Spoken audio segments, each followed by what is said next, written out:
പിന്നൊരു മറ്റൊരു ഉദാഹരണം രാഹുൽ ഗാന്ധി. ഇത് രാഹുൽ ഗാന്ധിയാണല്ലോ അവരുടെ hero, star, ideological mentor, economic visionary.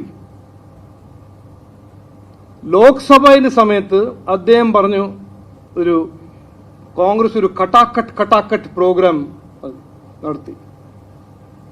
മഹിളകൾ അത് എൻറോൾ ചെയ്താൽ ഒരു ഫോം എല്ലാം ഡിസ്ട്രിബ്യൂട്ട് ചെയ്തു.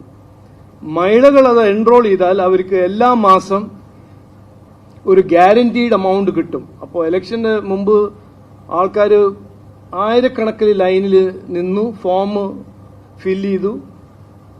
ഇലക്ഷൻ വന്നു, ഇലക്ഷൻ പോയി, റിസൾട്ട് വന്നു, ഇലക്ഷൻ മുമ്പോട്ട് പോയപ്പോൾ ആർക്കും ഒരു നയാ പൈസ കിട്ടിയില്ല. അപ്പോൾ കോൺഗ്രസ് പാർട്ടിയും രാഹുൽ ഗാന്ധിയുടെ കോൺഗ്രസ് പാർട്ടി അവരെ പ്രധാനപ്പെട്ട ഒരു കാൽക്കുലേഷൻ എന്ന് പറഞ്ഞാൽ, പാവങ്ങളെ ശ്രദ്ധ തിരിച്ച് പാവങ്ങളുടെ മുമ്പിൽ പോയി ഓരോരോ കാര്യം പറഞ്ഞ് അവരുടെ വോട്ട് നേടി എലക്ഷൻ കഴിഞ്ഞിട്ട് കയ്യും വിട്ട് വഞ്ചിക്കാണ് കോൺഗ്രസിന്റെ രാഷ്ട്രീയം.